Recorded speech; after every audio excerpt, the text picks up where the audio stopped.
আক্রান্ত হয়ে যারা প্রয়াত হয়েছেন, এখনো যারা এই জীবাণু শরীরে বহন করছেন কিন্তু জীবন বাঁচছেন প্রতিদিন, তাদের প্রত্যেকের প্রতি আমাদের শ্রদ্ধা। ইতিমধ্যে এই রাজ্যে অনেকগুলো ওএসটি সেন্টার রয়েছে, কিন্তু মাননীয় মুখ্যমন্ত্রী মহাশয়ের নির্দেশনায় এবং স্বাস্থ্য সচিবের ঐকান্তিক প্রচেষ্টায় গোটা রাজ্য জুড়ে 26টি ওএসটি সেন্টারের আনুষ্ঠানিক উদ্বোধন হচ্ছে। Centre Gomati Dhalai North Tripura district হসপিটালে আমরা সবাই মিলে করতালি দিয়ে গোটা রাজ্যের স্বাস্থ্য ব্যবস্থার পরিকাঠামোর পরপর এই কয়েকটি উদ্বোধন মাননীয় মুখ্যমন্ত্রী মহাশয়ের হাত ধরে উপভোগ করি। ভাইরাল লোড টেস্টিং ল্যাবরেটরি রাজ্যের ইতিহাসে প্রথমবার। এখন থেকে আমরা is studying in third semester, English honours নিয়ে পড়াশোনা করছে বৈথাং, আগামী দিনে শিক্ষক হতে চায়।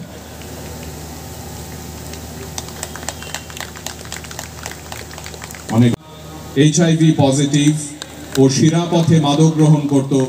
ক্লাস 11-এ যখন পড়তো তখন থেকে সে শিরাপথে মাদক গ্রহণ করা শুরু করে, কিন্তু ধীরে ধীরে শহরে পাহাড়ের বিভিন্ন জায়গায় গিয়ে রোগীদের সঙ্গে কথা বলেন, তাদেরকে চিকিৎসা পরিষেবায় gather here to observe World AIDS Day 2025, and the theme is NGOs and other college students. I welcome respected. আমরা সবাই মিলে একবার হাততালি দিই তাদের জন্য। Best FIRT Dharmanagar district hospital অধ্যক্ষ শ্রী অভিজিৎ ভট্টাচার্য তিনি মঞ্চে এই পুরস্কার নিচ্ছেন। AIDS Day is the moment to remember those lives lost to AIDS.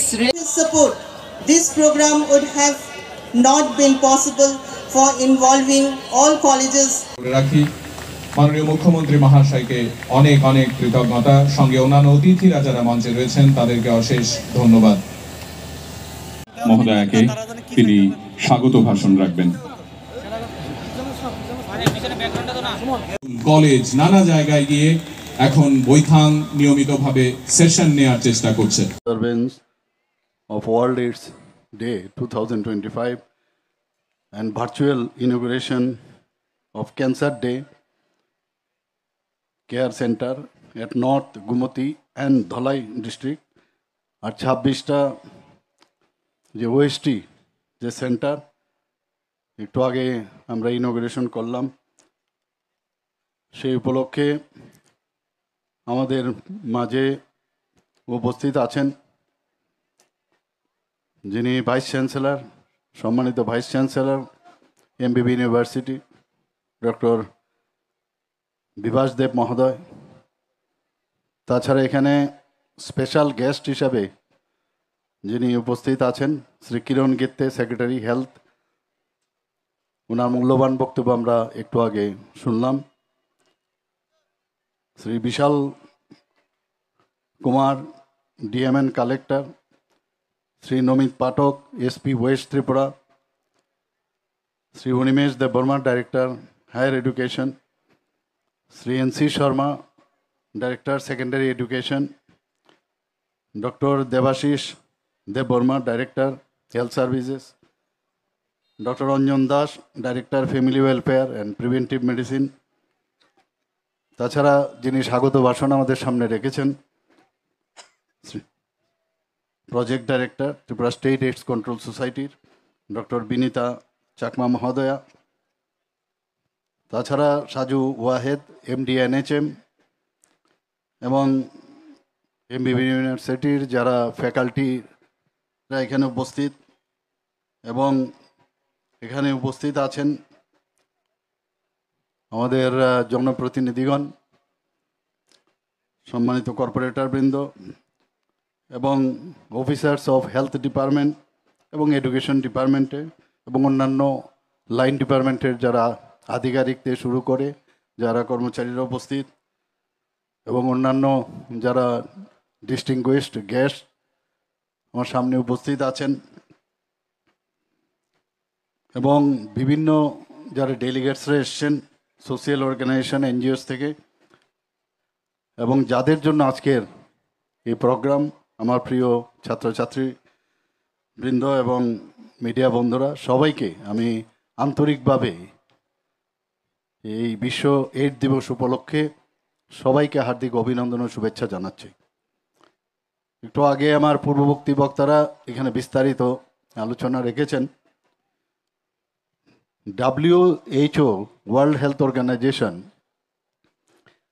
তাদের ক্যালেন্ডার অনুসারে প্রায় 8টার মতো ওরা দিবস পালন করে, এবং তার মধ্যে একটা হচ্ছে যে এইডস দিবস। অন্যান্য যেগুলো আছে বিশ্ব স্বাস্থ্য দিবস, বিশ্ব রক্তদাতা দিবস, বিশ্ব যক্ষ্মা দিবস, বিশ্ব টিকা দিবস, বিশ্ব তামাক দিবস, বিশ্ব ম্যালেরিয়া দিবস এবং বিশ্ব হেপাটাইটিস দিবস। তো আজকের যে বিশ্ব এইডস দিবস উদযাপন, সেই উপলক্ষে এবারের যে মূল স্লোগান দেওয়া হয়েছে যে overcoming disruption and transforming the AIDS response. যেরকম স্লোগান তেমনি তার কাজ আমাদের করতে হবে, এবং আমাদের ত্রিপুরা এইডস কন্ট্রোল সোসাইটি নিয়মিতভাবে সেই কাজটা করছেন। আমরা সবাই জানি যে HIV ইনফেকশন যদি একবার শরীরে হয় সেটা কিন্তু নির্মূল করার কোনো উপায় নেই, কোনো ওষুধ নেই। কিন্তু বর্তমানে আধুনিক যে চিকিৎসা ব্যবস্থা, তাতে করে আমাদের যে ভাইরাল যে লোড সেটা আমরা কমিয়ে রাখতে পারি। তাতে করে যিনি আক্রান্ত হয়েছেন সে কিন্তু নর্মাল লাইফ এবং তার যতটুকু বাঁচার যে অবস্থা সেটা কিন্তু সে আরামসে সে কাটাতে পারে। সেটা আমাদের এবার আপনারা শুনে খুশি হবেন যে আমাদের এই রাজ্যের এইডস কন্ট্রোল সোসাইটি যেসব সচেতনতা সৃষ্টি করে যেসব কাজ করেছেন, সেখানে রক্ত পরীক্ষাই হোক এবং আক্রান্ত যারা রুগীদের তাদের সার্বিক সুবিধা ইত্যাদি দেওয়ার যে কাজগুলো ওনারা করেছেন, ন্যাশনাল এইডস কন্ট্রোল যে অর্গানাইজেশন, সেখানে জাতীয় স্তরে যে রিভিউতে দেখা গেছে ত্রিপুরা রাজ্যে যে AIDS control society good performing state হিসাবে তাকে নির্বাচিত হয়েছে এবং পুরস্কৃতও করা হয়েছে। সেটা আমাদের জন্য অত্যন্ত আনন্দের বিষয়। আজকে আমরা সবাই জানি, আমার সংখ্যাটা এখানে আমার পূর্ববর্তী বক্তারা কিছুটা বলার চেষ্টা করেছেন, সারা বিশ্বে HIVর যে সংক্রামিত সংখ্যাটির প্রায় 4 কোটি, এবং ভারতে প্রায় 25.44 লাখ। এবং আমরা জানি যে কি কারণে HIV ইনফেকশনে আমাদের যারা ইনফেক্টেড হয় তারা সব কি কারণে হয় এই বিষয়ে যে অ্যাওয়ারনেস করার জন্যই আজকের এই অনুষ্ঠান। আমার মনে আছে এর আগেও কয়েকবার প্রোগ্রাম আমরা করেছি। আগে রেড রিবন ক্লাব শুধুমাত্র কলেজ লেভেলে ছিল। আমি যখন এইডস কন্ট্রোল সোসাইটিকে ত্রিপুরার ওনাদেরকে বললাম যে যারা স্কুল লেভেলে আছে সেখানেও যদি রেড রিবন ক্লাব করা যায় তাহলে আরও ভালো হবে, কারণ আমার কাছে যে ডাটা বা আমার কাছে যে ইনফরমেশন আছে যে সেখানেও যারা ক্লাস 9, 10, 11, 12 এখনো চলে গেছে সেখানে তাদের মধ্যেও এই প্রবণতা কিন্তু দেখা যায়। তো সেখানেও যদি আজকে স্কুলেও তাদের সাথে যোগাযোগের মাধ্যমে যে কাজগুলো চলছে হওয়াতেই তবে কিন্তু এই ডিপ্লেশনটা এসছে, সেটা হচ্ছে না। কিন্তু আমরা চাই যে 2030-এর মধ্যে সেটা আমরা একদম শূন্যের কোঠাতে আনা। মাননীয় প্রধানমন্ত্রীজি এই বিষয়ে সাংঘাতিকভাবে জোর দিয়েছেন। আমাদের আরেকটা বিষয় আপনাদের হয়তোবা অনেকে জানেন যে কেন্দ্রীয় সরকারের স্বাস্থ্য যে মন্ত্রক তারা পারফরমেন্স ইন্ডিকেটরস এটা তৈরি করেছে, তাতে ত্রিপুরা রাজ্য গ্রিন জোনে স্থান নিয়েছে।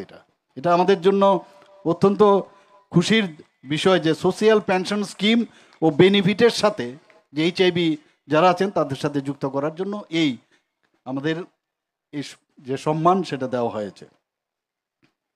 বিভিন্ন সময়ে বিভিন্ন আমাদের যে অক্টোবর মাসেও আমরা যেভাবে দিল্লি থেকে নির্দেশ আসে ম্যারাথন থেকে আরম্ভ করে দৌড় প্রতিযোগিতা ইত্যাদি করা হয়। প্রতিযোগিতা না, দৌড় প্রতিযোগিতার সাথে সাথে এই যে একটা মানে অ্যাওয়ারনেস, তাতে করেও ছাত্রছাত্রীরা তার মধ্যে যোগদান করেন। এবং বিভিন্ন সময়ে এগুলো নিয়ে আমরা তো করবই, আরও এই ধরনের সেমিনার থেকে আরম্ভ করে, মানে এখানে আজকে দেখলাম যারা আমাদের মিউজিক কলেজ থেকে এসছে, আমাদের আর্ট কলেজ থেকে এসছেন, তারা অনেকে আর্ট করছেন। তো এইভাবে জনসচেতনতা আমার মনে হয় আরও বেশি করা উচিত। আজকে আরেকটা বিষয় আমি আপনাদের জানাতে চাই যে কিছুদিন আগে আমি বেল অফ অ্যাওয়ারনেস নামক একটি অনুষ্ঠান আমি যুক্ত হয়েছিলাম। সেখানে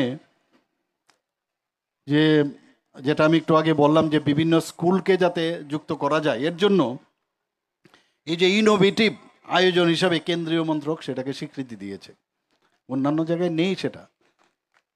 তো ইনোভেটিভ আইডিয়াও থাকবে, আর আলটিমেটলি আমাদের গোল হবে এলিমিনেশন। কেননা আমাদের ত্রিপুরা একটা মডেল মানে রাজ্য হিসাবে আমরা পরিগণিত হব না। আমরা চেষ্টা করব যাতে এই এইডস যে মারণ ব্যাধি সেটা থেকে আমরা মুক্ত থাকতে পারি। 2025 সালের যে অক্টোবর মাস পর্যন্ত ত্রিপুরায় মোট, আমি বিধানসভার মধ্যে এই বিষয়ে কয়েকবার জিজ্ঞেস করেছিল, আলোচনা হয়েছিল, সেখানে আমি সেই তথ্য দিয়েছিলাম যে ত্রিপুরায় মোট HIV এইডস আক্রান্তের সংখ্যা 6,417 জন। কিন্তু যত স্ক্রিনিং হবে তত বেশি বাড়বে, কাজে এটা উদ্বেগের বিষয় না। যত স্ক্রিনিং হবে তত বেশি। আমরা দেখেছি যখন কোভিডের সময়ে যত স্ক্রিনিং হয়েছে তত বেশি আমরা কিন্তু সেই জায়গায় আমাদের 100% সেখানে আমরা সাফল্য পেয়েছি।